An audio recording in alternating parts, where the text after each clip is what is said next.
తీసుకుపోతాం, దానికి తెలంగాణ ఒప్పుకోవాల్సిన అవసరమే లేదు, తెలంగాణకు అభ్యంతరం ఉండొద్దని మీరు మాట్లాడొచ్చు. కానీ అదే తెలంగాణ ప్రభుత్వం రాష్ట్ర విభజన కంటే ముందు ప్రారంభమైన పాలమూరు ఎత్తిపోతల పథకం, రాష్ట్ర విభజన కంటే ముందే మంజూరైన దిండి ఎత్తిపోతల పథకం, రాష్ట్ర విభజన కంటే ముందే ప్రారంభమైన నాటి ప్రాణహిత చేవెళ్ళ నేటి కాళేశ్వరం ప్రాజెక్టును మీరు వ్యతిరేకిస్తారు. పాత ప్రాజెక్టులను వ్యతిరేకిస్తారు. పాత ప్రాజెక్టులకు అపెక్స్ కమిటీ అనుమతి కావాలి, కేంద్ర అనుమతి కావాలి, ఆంధ్రప్రదేశ్ ఒప్పుకోవాలంటారు. మీరు మాత్రం కొత్త ప్రాజెక్టులకు ఎవడు అనుమతి లేదు, నేను దంచుకపోతా, నేను ఢిల్లీలో నాకు అధికారం ఉంది, నీళ్లు తీసుకుపోతా అంటే ఇది సమన్యాయం ఎట్లయితుంది? ఇది రెండు కళ్ళ సిద్ధాంతం ఎట్లయితుంది అని నేను అడగదలుచుకున్నా. దీనికి సమాధానం చెప్పాలి. ఇవాళ కాళేశ్వరం అనేటిది తెలంగాణ లైఫ్ లైన్. మా కాళేశ్వరం ద్వారా 18,25,000 ఎకరాల కొత్త ఆయకట్టు, 18,83,000 ఎకరాల స్థిరీకరణ, అంతేకాకుండా హైదరాబాద్తో సహా సగం తెలంగాణకు త్రాగునీరు అందించే ప్రాజెక్టు. దీనిని వ్యతిరేకించడం అంటే తెలంగాణ ప్రజలకు అన్యాయం చేయడం, తెలంగాణ ప్రాంతానికి అన్యాయం చేయడం. ఇవాళ దీన్ని మీరు వ్యతిరేకించిండ్రు. ఆ రోజు విచారాన్ని వ్యక్తం చేసిండ్రు, పనులు ఆపేయాలని చెప్పి కోరిండ్రు. అదేవిధంగా ఇట్లా మీరు అన్ని ప్రాజెక్టులు అడ్డుకున్నారు. మా పాలమూరుని అడ్డుకున్నారు, మా దిండిని అడ్డుకున్నారు, మా కల్వకుర్తిని అడ్డుకున్నారు. ఇప్పుడు నేను విడుదల చేసే శాంపుల్సే. నాకు తెలిసి తెలంగాణ ప్రాజెక్టులను వ్యతిరేకిస్తూ చంద్రబాబు నాయుడు గారు డజన్ల కొద్ది ఉత్తరాలు రాశారు. కానీ నిన్న మాత్రం ఏమంటున్నారంటే లేలే నేను ఎప్పుడు వ్యతిరేకించలేదని మాట్లాడుతున్నారు. అంటే మీరు ఇవాళ బంకచెర్ల గోదావరి కోసం ఆనాటి అన్నీ మర్చిపోయి ఇప్పుడు మాట్లాడితే మేము మర్చిపోం కదా. మీకు ఆంధ్రప్రదేశ్ మీద ప్రేమ ఉంది తప్ప తెలంగాణ మీద ఎన్నడూ ప్రేమ లేదు. ఆంధ్రప్రదేశ్ హక్కుల కోసం మీరు మాట్లాడినారు తప్ప తెలంగాణకు న్యాయం కోసం ఏ రోజు కూడా మీరు మాట్లాడలేదు.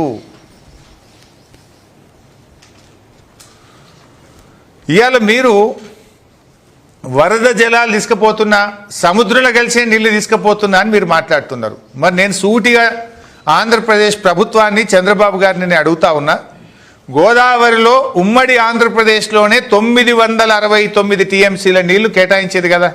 ముందు ఆ నీళ్లు మాకు వాడుకోనియండి. ముందు మా నికర జలాల మీద నిర్మిస్తున్న ప్రాజెక్టులను వ్యతిరేకించడం ఆపండి అని నేను అడుగుతా ఉన్నా.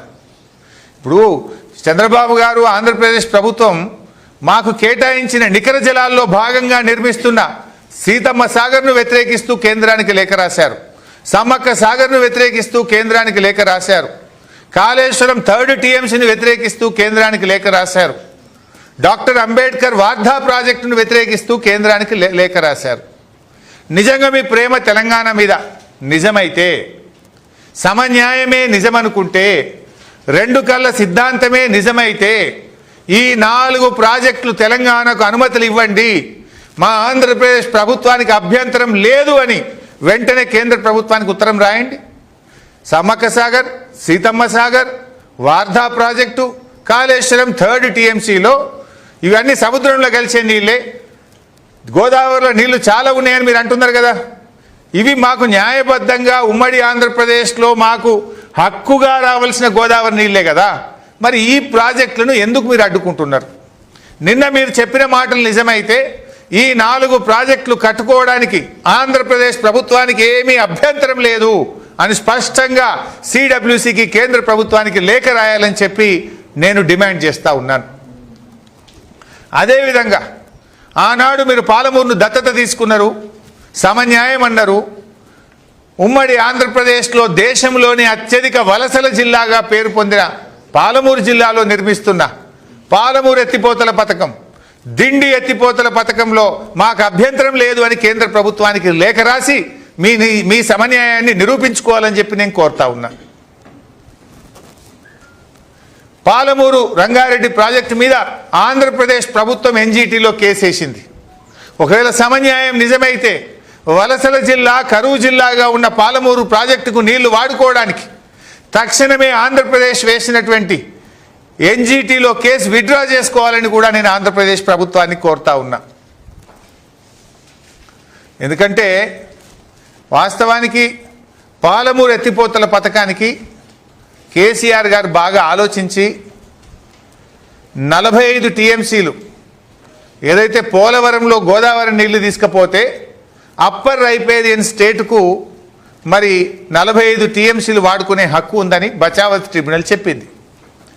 దాని ప్రకారంగా 45 టీఎంసీలు మేము పాలమూరు ఎత్తిపోతల పథకానికి నికర జలాలు కేటాయించుకుంటామని చెప్పి పాలమూరు ఎత్తిపోతల పథకంలో డిపిఆర్లో పొందుపరిచి మేము కేంద్రానికి పంపాము. ఆ రోజు కేంద్ర జలవనరుల మంత్రిత్వ శాఖ సిడబ్ల్యూసి